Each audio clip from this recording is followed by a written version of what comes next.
नाही, मला वाटते शाहू महाराजजी ज्यावेळी उभारले त्यावेळी आम्हाला अपेक्षा होती की एवढं प्रेस्टीज भाजपकडून होणार नाही आणि छत्रपती शिवाजी महाराजांचा, राजश्री शाहू महाराजांचा विचार दिल्लीमध्ये पोचला पाहिजे ही सामान्य जनतेची इच्छा आहे आणि त्या इच्छेला अनुसरून पुढून देखील काही गोष्टी होतील अशी अपेक्षा होती.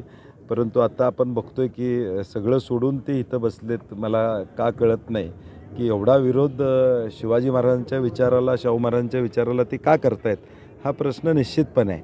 परंतु मी म्हटलं तसं जनतेनंही निवडणूक हातात घेतलेली आहे आणि कोल्हापूरची जनता सुज्ञ आहे.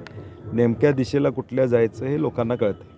मोदींच्या देखील आज एका दिवशी 3 सभा राज्यामध्ये होत आहेत. कसं बघता वारंवार यावं लागतंय महाराष्ट्रात? नाही, महाराष्ट्रात बदलचा कॉन्फिडन्स भाजपला नाही आहे म्हणून 5 टप्प्यात मुळात या निवडणुका जाहीर झाल्या आणि आता 3 वेळा, आता परत 3 वेळा, अजून पुढचे 2 टप्पे महाराष्ट्राचे आहेत. मुंबईचा टप्पा वेगळा आहे, अजून एक टप्पा आहे.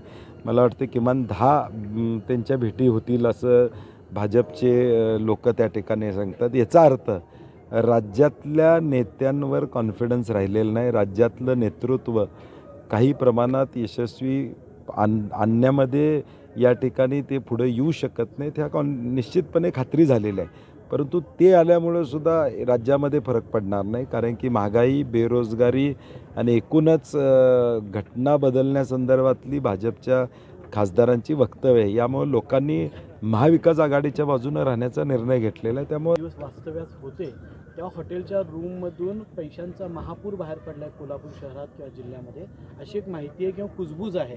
या संदर्भात आपल्याला काय माहिती आहे? नाही, मला वाटते आता चर्चा चालू आहे सगळीकडं, वेगवेगळ्या पद्धतीनं मुक्काम कशासाठी आहे आता आपल्याला कळून चुकलेलं आहे. परंतु त्याचा काही परिणाम कोल्हापुरातल्या जनतेवर होणार नाही. मी म्हटलं तसं कोल्हापूरकरांनी निर्णय पक्का घेतलेला आहे.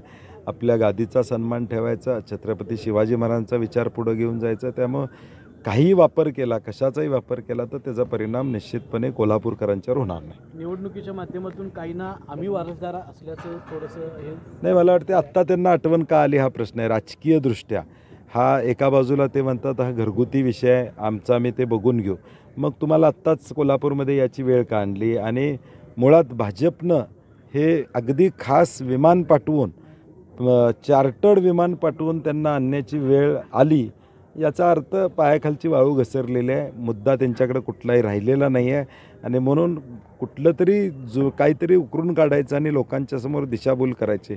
मुळातच छत्रपती शिवाजी महाराज, छत्रपती राजश्री शाहू महाराज किंवा डॉक्टर बाबासाहेब आंबेडकर असतील, महात्मा ज्योतिबा फुले असतील, सावित्रीबाई असतील, या महामानवांबद्दलचा एक वेगळा नरेटिव्ह लोकांच्यामध्ये सेट करायचा आणि इतिहास बदलायचा प्रयत्नाचा हा षडयंत्राचा एक भाग आहे. कुठंतरी कायदा आणि दिसतंय असं नाही, मला कायदा आणि सुव्यवस्था काही बिघडणार नाही. कोल्हापूरकरांनी शाहू महाराजांना आपलं मानलेलं आहे आणि आपला गादीचा सन्मान कशा पद्धतीनं ठेवायचा हे मताद्वारे लोक निर्णय त्या ठिकाणी निश्चितपणे घेतील.